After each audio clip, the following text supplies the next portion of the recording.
Kooxda kubadda cagta Horseed ayaa dheeli doonta kulankeeda ugu horeeya isreebka koobka Jaamacadda Carabta ka oo isreebkiisa ka furmi doona magaalada Jidda ee dalka Sacuudi Carabiya.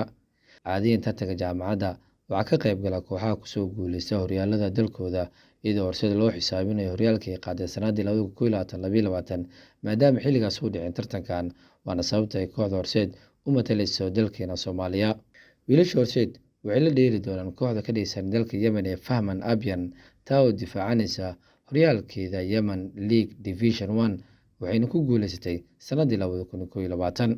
Horseed intaysan ka bixin magaalada Muqdisho waxay tababar adag ku qaadanaysay garoonka jaamacadda ee dhaca degmada Hodan ee gobolka Banaadir iyagoo maankooda ku haya inay matalayaan calankooda buluugga ah waxayna waqti iyo juhdi ku bixinayeen sidii ay ugu tallaabsan lahaayeen isreebkan una gudbi lahaayeen wareegga xiga tartanka Jaamacadda Carabta.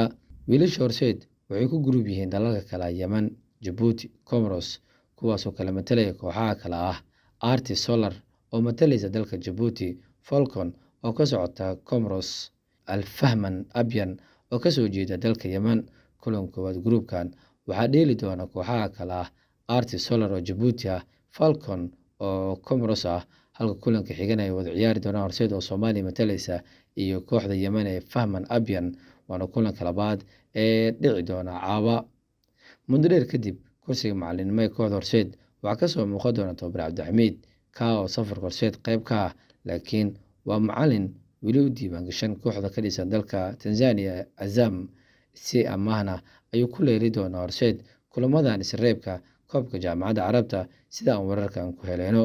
Horseed caawa 2 saac ayay la ciyaari doontaa kooxda Al Fahman Albion taa oo ka dhisan dalka Yemen. Haddaba maxaad u rajeynaysaa kooxda Horseed? Aragtidaada qaybta hoose nala wadaag.